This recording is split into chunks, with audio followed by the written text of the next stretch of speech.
ഗ്രന്ഥശാലകൾ ആധുനികവത്കരണത്തിന്റെ പാതയിൽ.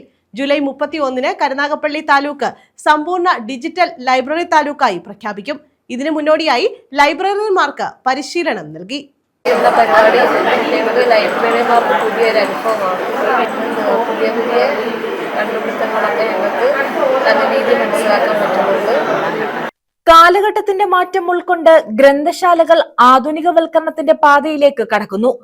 കരുനാഗപ്പള്ളി താലൂക്ക് ലൈബ്രറി കൗൺസിലിന് കീഴിലുള്ള ഗ്രന്ഥശാലകളിലെ മുഴുവൻ പുസ്തകങ്ങളുടെയും അംഗങ്ങളുടെയും വിവരങ്ങൾ പബ്ലിക് എന്ന ഡിജിറ്റൽ പ്ലാറ്റ്ഫോമിൽ ലഭ്യമാകും.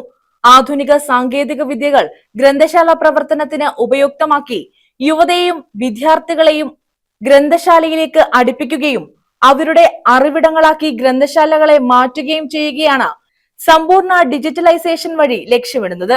ജൂലൈ 31-ന് കരുനാഗപ്പള്ളി താലൂക്ക് സമ്പൂർണ്ണ ഡിജിറ്റൽ ലൈബ്രറി താലൂക്കായി പ്രഖ്യാപിക്കും. ഇതിനു മുന്നോടിയായുള്ള താലൂക്കിലെ എല്ലാ ഗ്രന്ഥശാലകളിലെയും ലൈബ്രറിയന്മാർക്കും പബ്ലിക് സോഫ്റ്റ്വെയർ പരിശീലനം നൽകി. കരുനാഗപ്പള്ളി IHRD എഞ്ചിനീയറിംഗ് കോളേജിന്റെ സഹകരണത്തോടെയാണ് പരിശീലന പരിപാടി നടത്തിയത്. Taluk library council secretary V. Vijayakumar ഉദ്ഘാടനം ചെയ്തു. നിങ്ങൾ ഗ്രന്ഥശാലയിൽ ഉണ്ടാകുക എന്നത് പ്രധാനപ്പെട്ട ഒരു കാര്യമാണ്.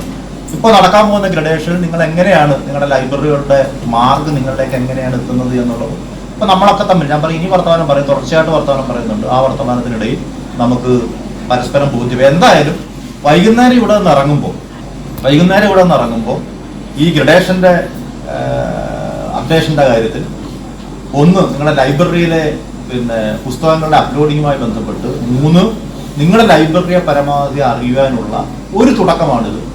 ആ തുടക്കം ജീവിതത്തിൽ ഈ 3.5 മണിക്കൂർ ലൈബ്രറിയിൽ ചെലവഴിക്കുന്ന ആ 3.5 മണിക്കൂർ ദിവസവും നിങ്ങളുടെ സ്വയം പഠനത്തിന് വിധേയമാകണം എന്നുകൂടി അഭ്യർത്ഥിക്കാനാണ് ഈ അവസരം ഉപയോഗിക്കുന്നത്.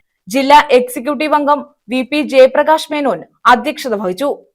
താലൂക്ക് പ്രസിഡന്റ് കടത്തൂർ മൻസൂർ, എക്സിക്യൂട്ടീവ് അംഗം Suresh Vettukad, IHRD instructor Ranjith, P. Deepu, Sajeev Kumar, Manju Jahangir, Maya എന്നിവർ പങ്കെടുത്തു. എല്ലാം ഓരോ പുസ്തകം എടുത്തിട്ട് അതിന്റെ എൻട്രി ചെയ്തുകൊണ്ടിരിക്കുന്നത്. മറ്റേത് നമുക്ക് തന്നിട്ട് കൂടുതൽ ആളുകൾക്ക് ചെയ്യാൻ വേണ്ടിയായിരുന്നു. ലൈബ്രറിയിൽ ഒന്നിലധികം ആളുകൾക്ക് 10, 100, 1000 ആളുകൾക്ക് ആ ഗൂഗിൾ ഫോം ഷെയർ ചെയ്തിട്ട് അതിന്റെ അകത്ത് നിങ്ങൾക്ക് പുസ്തകം ചെയ്യാൻ പറ്റുമായിരുന്നു. അതിനുവേണ്ടിയാണ് ആ സാധനം തന്നിരുന്നത്. ഇപ്പോഴും ഇന്നലെ നമ്മുടെ ഇതിന്റെ ഈ പ്രോഗ്രാമിന്റെ നോട്ടീസ് അല്ല പോസ്റ്റർ വിജയകുമാർ സാർ ഇട്ട് കഴിഞ്ഞപ്പോഴത്തേക്ക് അത്യാവശ്യമായിട്ട് ഈ ഗൂഗിൾ ഫോം ചോദിച്ച കുറെ ലൈബ്രറിമാരും ഉണ്ട് ഇവിടെ. അത്യാവശ്യം നമുക്കിപ്പോൾ ഞങ്ങളത് ചെയ്തില്ല, അതുകൊണ്ട് പിടിക്കാം വേണ്ട. ഞാനെന്ന് വെച്ചാൽ ഈ ക്ലാസ് കഴിയട്ടെ എന്ന് ഞാൻ പറഞ്ഞത്. അപ്പോൾ ക്ലാസ് കഴിയുമ്പോഴത്തേക്ക് നിങ്ങൾക്ക് ഇനിയിപ്പോൾ എങ്ങനെയാണ് ഇതിൻ്റെ അത് നേരിട്ട് ആ സോഫ്റ്റ്വെയറിലേക്ക് എങ്ങനെയാണ് നേരിട്ട് ചെയ്യുന്നത്. നമ്മൾ കഴിഞ്ഞ പരിശീലനം നിങ്ങൾക്കറിയാം. നമ്മൾ കഴിഞ്ഞ പരിശീലനം മൊബൈൽ ഫോൺ കൊണ്ടാണ് നിങ്ങൾ ചെയ്തത്. നമ്മൾ എല്ലാവരുടെ കയ്യിലുണ്ടായിരുന്ന മൊബൈൽ ഫോൺ വെച്ചിട്ടാണ് നമ്മൾ ചെയ്തിരുന്നത്. എന്നാൽ ഇപ്പം മൊബൈൽ ഫോൺ അല്ല, നമ്മൾ ആ സിസ്റ്റത്തിൽ ചെയ്യാം. സിസ്റ്റത്തിൽ എങ്ങനെ ചെയ്യാവുന്നതാണ്. സിസ്റ്റത്തിലും ഫോണിലും ചെയ്യാം, കുഴപ്പമൊന്നുമില്ല. നിങ്ങളുടെ ലൈബ്രറിയിൽ ഇത് ഫോണിലാണ് ചെയ്യാൻ പറ്റുന്നെങ്കിൽ ഫോൺ ചെയ്യാം. മുഴുവൻ ലൈബ്രറികൾക്കും കമ്പ്യൂട്ടർ സംവിധാനം കിട്ടുന്ന കാര്യങ്ങൾ സ്റ്റേറ്റ് ലൈബ്രറി കൗൺസിൽ ആലോചിക്കുന്നുണ്ട്. News bureau, Karunagappally.